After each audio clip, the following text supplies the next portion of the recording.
For a long time, we have been concerned with the impact of the Eurozone crisis on our region.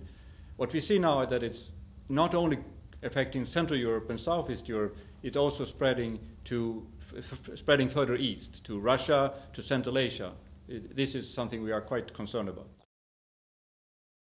In the recovery from the crisis, trade responded very well in Eastern Europe, and trade was growing.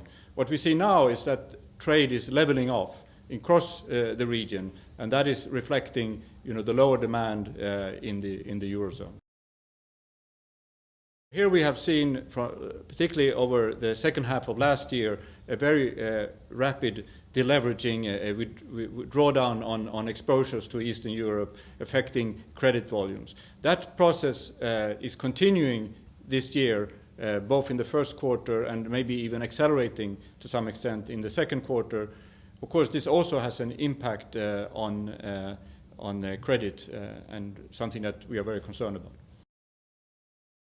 In the CMED countries, the main issue is really, the main short-term issue is macro stability. So they have both a deficit in their fiscal balances, they have a deficit in their current account balances. So this is something that requires probably support from the International Monetary Fund. It requires some measures by these governments to make sure that they maintain financial stability. But of course, in the medium term, the challenge is very much about employment. Very large cohorts of young, both educated and uneducated workers are coming into the labor force, and they need to be provided jobs.